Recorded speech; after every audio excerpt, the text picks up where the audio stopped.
क्या आपको ये बात सही लगती है कि सरकार चाहे किसी भी की हो, पर सिस्टम करप्शन का होता है? हाँ या ना? आपका जो भी जवाब हो कमेंट बॉक्स में आकर हमें जरूर बताइएगा। जहाँ देखो वहाँ उन लोगों का बोलबाला है जो सैलरी तो कुर्सी पर बैठ कर लेते हैं, लेकिन काम तब करते हैं जब उन्हें टेबल के नीचे से या फिर दाएं बाएं ऊपर की कमाई होती है। और ऐसे ही लोगों के साथ जब किसी बड़े घोटालेबाज का दिमाग मिल जाए तो आने वाली इनकम लाखों करोड़ों से हटकर अरबों और खरबों में होने लगती है। तो फिर होते हैं हजारों करोड़ों के घोटाले। हमारे आज की वीडियो में आखिर तक बने रहिएगा। हम लेकर आए हैं कुछ ऐसे ही घोटालेबाजों की सच्चे किस्से। सत्यम घोटाला। ये घोटाला अपने समय का सबसे बड़ा कॉर्पोरेट घोटाला था। इस पूरे घोटाले का ताना बाना सत्यम कंप्यूटर सर्विसेज लिमिटेड और बी रामलिंगा राजू के आसपास बुना गया। इसे इंडिया एड्रॉन स्कैम के नाम से भी जाना जाता है। ये वो दौर था जब टीसीएस, इन्फोसिस और विप्रो के बाद सत्यम चौथा सबसे बड़ा सॉफ्टवेयर एक्सपोर्टर था। इस कंपनी में इन्वेस्टमेंट का डिसीजन लेने से पहले इस कंपनी के प्रमोटर्स ने इसकी बेसिक इंफॉर्मेशन में कुछ छेड़छाड़ की थी, जिसका एम था एनालिस्ट की एक्सपेक्टेशंस को फुलफिल करते हुए मैक्सिमम इन्वेस्टमेंट गेन करना। यहाँ पर मिस्टर राजू नकदी को बढ़ाने के लिए कई बैंक स्टेटमेंट तैयार करते थे, जो कि हकीकत में मौजूद ही नहीं थे। इसके बाद साल 2009 में जब देश आर्थिक मंदी से गुजर रहा था, उस दौर में ये घोटाला सामने आया। कंपनी ने इस बात को स्वीकार किया कि उसने अपने board, stakeholder, stock exchange और इन्वेस्टर के सामने लगभग 7,000 करोड़ रुपयों के अपने खातों को गलत तरीके से हेर फेर किया, साथ ही उन्हें गलत तरीके से पेश किया गया। इसके बाद पुलिस ने मिस्टर राजू को गिरफ्तार कर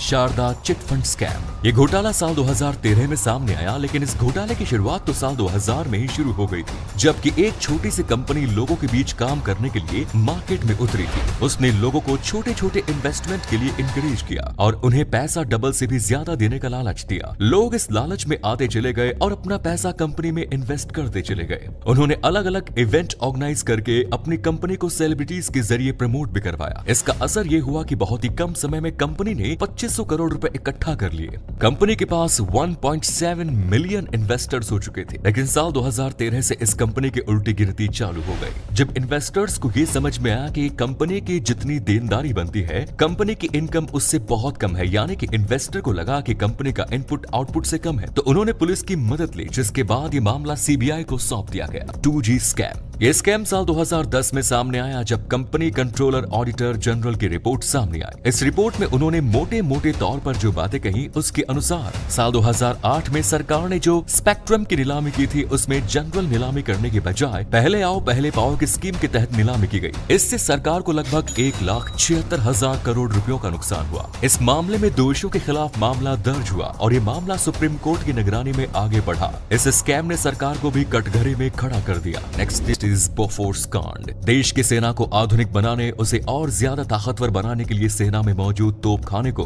उसका एक जबरदस्त हथियार मिलने जा रहा था, वो भी बोफोर्स तोप के रूप में। लेकिन जब इस सौदे से घोटाले की बू आने लगी तो मीडिया में इसकी जबरदस्त चर्चा हुई। लोगों के बीच भी बातें होने लगी और बातों पर बात इतनी बढ़ी कि सरकार ही बदल गई। इस डील के अकॉर्डिंग भारत सरकार और स्वीडन की कंपनी एबी बोफोर्स के बीच 1400 करोड़ रुपयों में इन अत्याधुनिक तोपों का सौदा किया जाना था, जिसके तहत इस कंपनी को भारत की सेना को 155 mm की 400 हॉविट्ज तोपें सप्लाई करनी थी। ये डील तो कंफर्म हो गई थी, लेकिन स्वीडन के एक रेडियो ने सारे दूध का दही कर दिया। मतलब उन्होंने एक दावा कर दिया कि कंपनी ने इस सौदे को पक्का करने के लिए भारत के सीनियर लीडर और डिफेंस मिनिस्ट्री के अधिकारियों को 60 करोड़ रुपयों की घूस दी है। इसके बाद तो लोगों में बातें शुरू हो गई और महकमे में हड़कंप मच गया। सरकार ने इस आरोप को सिरे से खारिज कर दिया, लेकिन वो जांच से बच नहीं सकी। उसने इस मामले की जांच सीबीआई को सौंप दी। सीबीआई ने आपराधिक धोखाधड़ी और करप्शन का मामला दर्ज कर लिया। इस प्रकार बोफोर्स तो सौदे की जांच शुरू हो गई।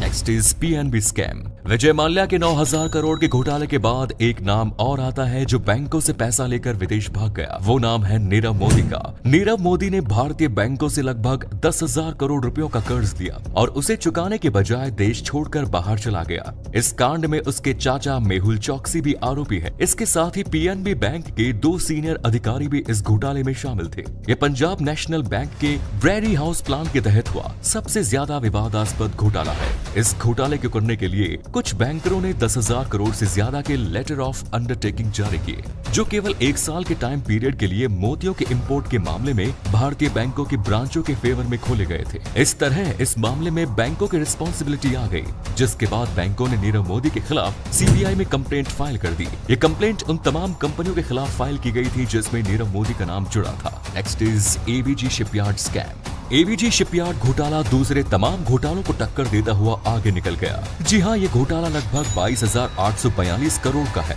एबीजी शिपयार्ड कंपनी के मालिक ऋषि अग्रवाल, संथाना मुथुस्वामी और अश्विनी कुमार ने मिलकर देश के 28 बैंकों से लगातार लोन लिया और जिस काम के लिए लोन लिया उस काम में ना इस्तेमाल करके उस पैसे को किसी दूसरे काम में इस्तेमाल किया। इन्होंने 5 साल तक इस काम को खूब अच्छी तरह किया, लेकिन इसके बाद फिर बैंकों को शक होने लगा। चेकिंग के समय बैंकों को इन लोगों के कारनामों की भनक लग गई। मामला सीबीआई में गया, तब सीबीआई ने इन सभी के खिलाफ कंप्लेंट रजिस्टर्ड की। नेक्स्ट इज कॉमनवेल्थ घोटाला। साल 2010 में दिल्ली में कॉमनवेल्थ खेलों का आयोजन किया गया था। वैसे तो इस घोटाले में बड़े पैमाने पर नेता, मंत्री और अफसर के शामिल होने की बात कही गई, लेकिन अब तक इस घोटाले की रकम अब तक के हुए तमाम घोटालों में सबसे अधिक रहा। लगभग 70,000 करोड़ रुपयों से अधिक का ये घोटाला हर किसी को हैरान कर रहा था। दरअसल जैसे ही कॉमनवेल्थ गेम का इवेंट खत्म हुआ, वैसे ही लोगों ने इस इवेंट को लेकर कंप्लेंट करना शुरू कर दी, क्योंकि इवेंट में बद इंतजामी इतनी अधिक थी, लेकिन पैसा बराबर खर्च हुआ था। इवेंट के दौरान इनकम्प्लीट कंस्ट्रक्शन,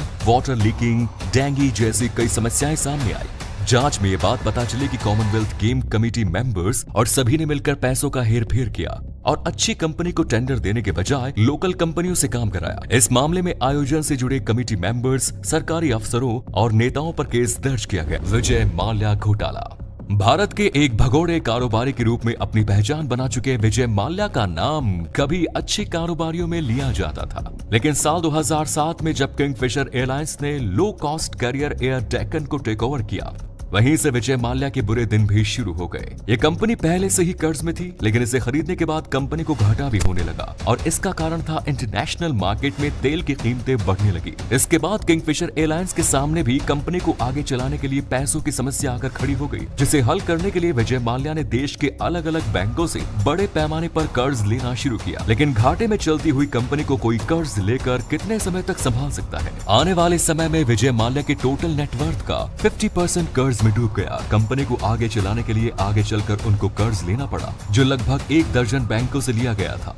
इस प्रकार 9,000 करोड़ रुपए कर्ज के तौर पर लेना पड़ा। तो दोस्तों, ये थे देश के कुछ बड़े घोटालों के सच्चे किस्से। करप्शन किसी भी सिस्टम की वो दीमक है जो उसे अंदर ही अंदर खोखला कर देती है। इससे देश को आर्थिक नुकसान तो होता ही है, आम जनता को भी परेशानियों का सामना करना पड़ता है, देश की छवि भी खराब होती है। क्या आप भी करप्शन के किसी ऐसे मामले से सीधे तौर पर सामना हुआ है? अगर ऐसा है तो वो हमें अपना एक्सपीरियंस कमेंट बॉक्स में जरूर बताएं। फिर मिलेंगे नए वीडियो में। जय हिंद, जय भारत, वंदे मातरम।